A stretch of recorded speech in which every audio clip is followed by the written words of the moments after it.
Hello ladies and gentlemen, and welcome back to my channel for another third-party unlicensed 1/6 scale figure unboxing and review. Today, we're taking a look at Flashpoint's Space Beetle, aka Blue Beetle, based off his appearance in the movie of the same name. I really enjoyed the movie. I've been so excited for this piece. Now, I got mine at a discount from 1/6 Kit.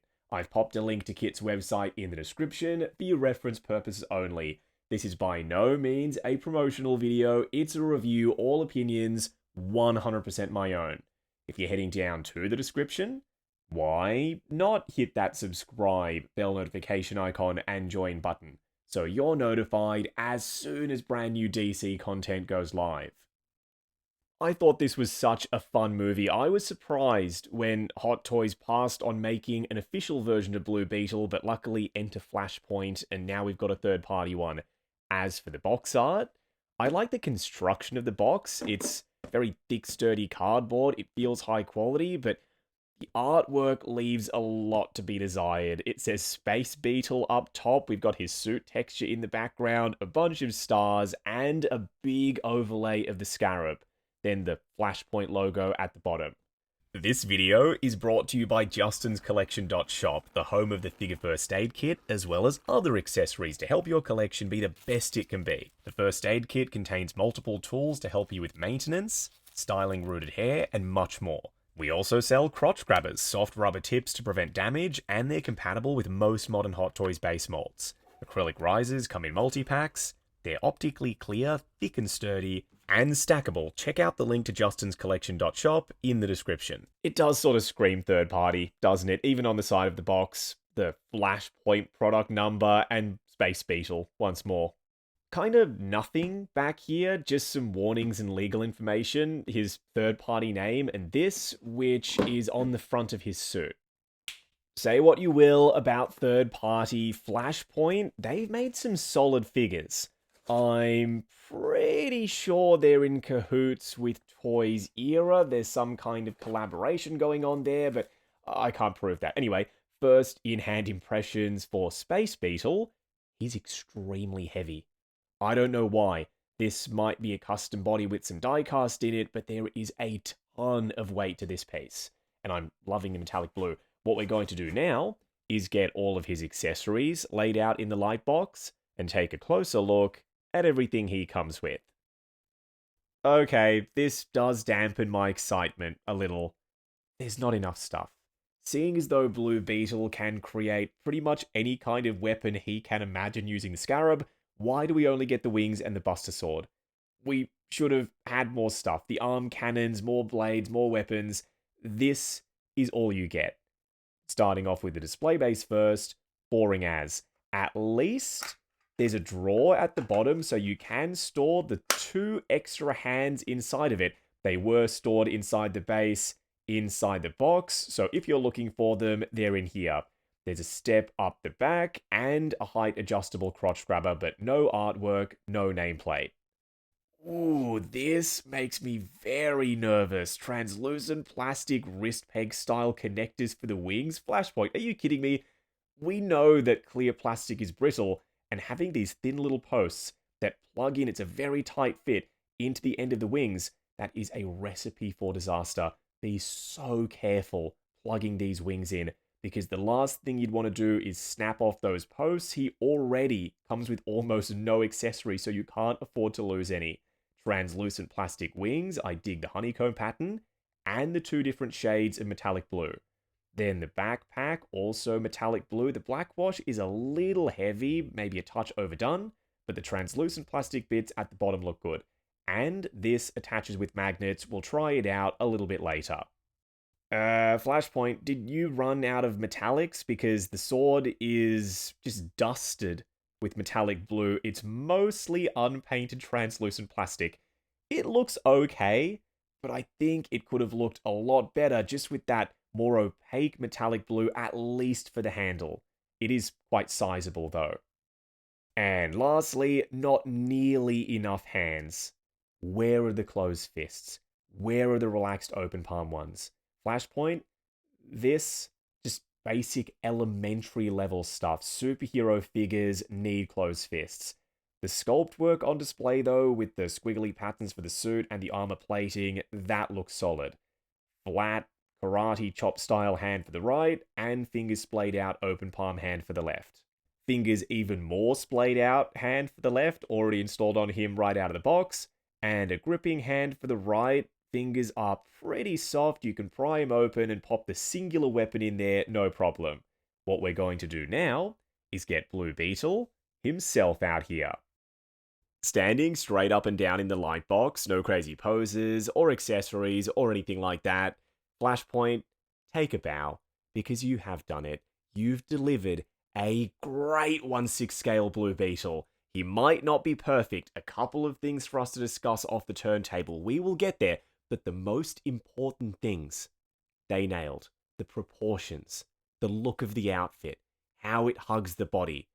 The body choice itself. He's just muscular enough. It looks like Sholo in the suit, standing on that turntable, rotating around in front of me. There is a level of realism that a lot of companies would struggle to capture. Then, the armor. The crispness of the sculpt work with the fine mesh texture and all the panel lining. Then, the color scheme. The metallic blue, the grey. There's still a sheen on the grey sections. And the functionality of the switch out backpack with the wings, plus the fully articulated arms over his shoulders. This is what Hot Toys should have and could have given us when the movie came out, but thank goodness for Flashpoint, because they have more than delivered the goods. Up close and personal, kicking things off with Blue Beetle's helmet/head sculpt. The mix of finishes. The matte, this soft, rubbery looking matte finish for the black with the sculpted line work on it. Then the metallic blue, it's got this frosted feel, but it's still shiny. The black wash in the crevices, and the lighter teal blue on the mesh sections. Different finishes, different textures. This entire suit is a feast for the eyes, but especially the armor bits. Then, speaking of eyes, they went to town with the sculpt work here. We've got defined pupils and irises painted in gold underneath translucent plastic lenses. There is a surprising amount of depth here. It's a big step up versus the prototype because they were just painted eyes. I wish we could move them, but honestly, that's a minor complaint when the head sculpt looks this good. And there's nothing off about it, even around the back, shape and size-wise, how the neck armor seamlessly slots underneath it. It looks like one cohesive thing.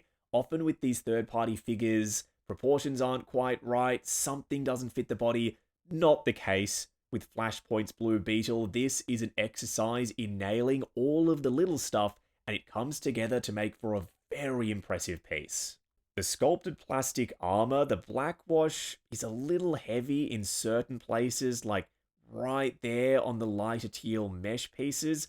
I wish they didn't go as heavy as they did with the black wash, then around the back on the backpack pieces. You can spread open these wings, and the arms up top are articulated. At the base, and we've got 1, 2, 3 hinge and swivel joints, so you can bring them forward and back and rotate them round on each of those joints. I like to have them facing forward, but you can also spread them out to give him a little bit more presence. And the sculpted armor pieces help so much with the proportions. He's broad at the shoulders, he tapers down to the waist, he's got that superhero physique. This black line work on the front of the chest armor sort of has a light up, but not really. If you've got a UV torch, there's some UV reflective paint on it. It looks okay, if not a touch splodgy. I will never be using this feature. I was nervous that these legs would be fragile. They're anything but. They're PVC plastic. They're not even that spiky. I don't think they're going to dig into the rubbery suit over time. The gauntlets are adjustable. There's that squiggly suit texture on them, just like all of the fabric bits. So the undersuit. It's that sort of rubbery feeling screen printed-ish material. The grey contrasts nicely with the metallic blue, then the darker grey gauntlets and the hands. It all meshes, except for these navy blue bits. I've checked reference, multiple different sources. It looks like these grey sections are separate overlays on top of the blue, and you can just see a little bit of it poking through between the panels. But in 1/6 scale, there's a lot of separation down here for the hips and on the inside of the thighs.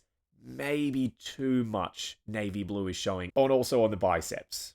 Then the armor picks up from the knees down. We've got separate sculpted knee pads. They're glued onto the suit. They're fused there quite securely. They move with the suit as one thing, but seeing as they're not on there with Velcro, don't put too much pressure on them when you're posing him. Split cut boot design, separate foot and boot guard. The sculpt work is pretty organic, how it curves round and follows the shape of his leg.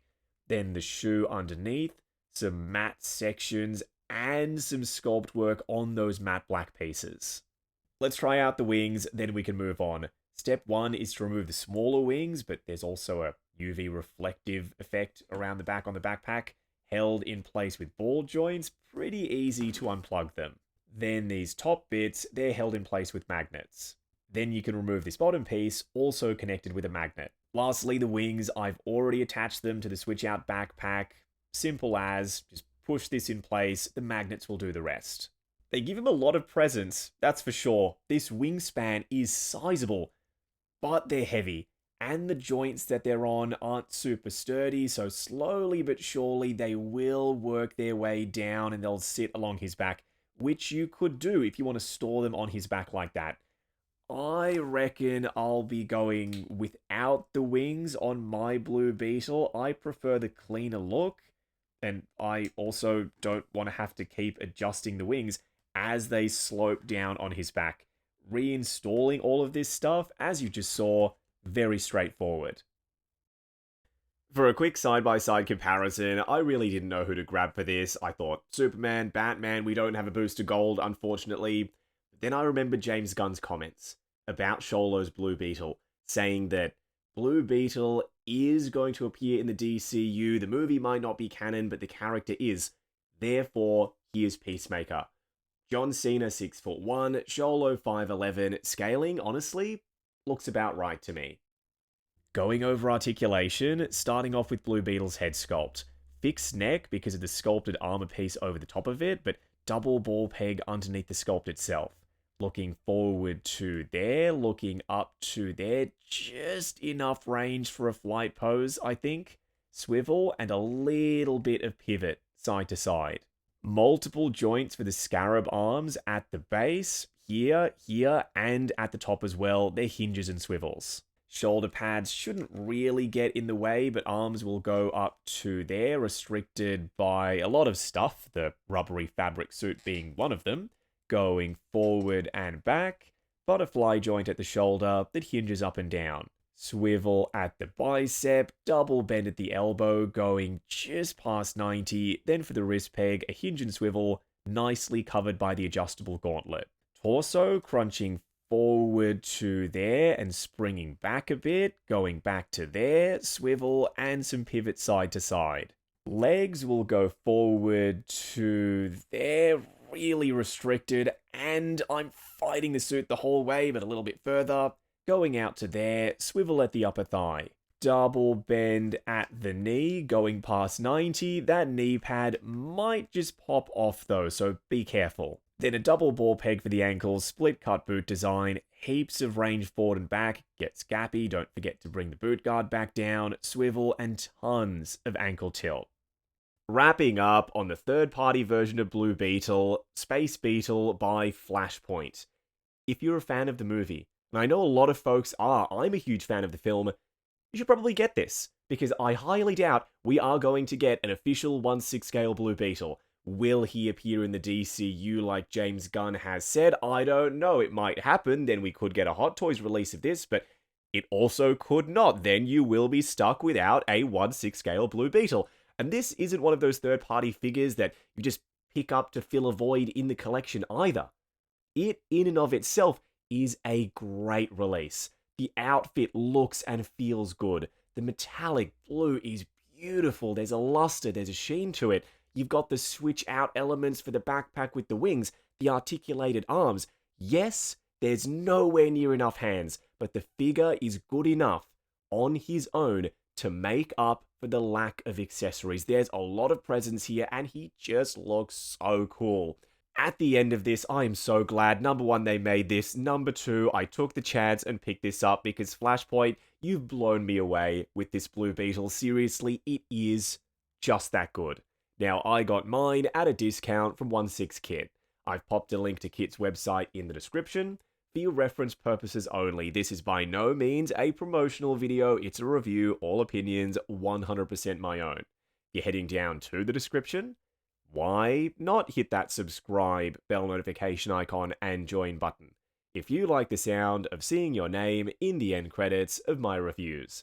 Like, comment, and subscribe. We'll catch you in the next video.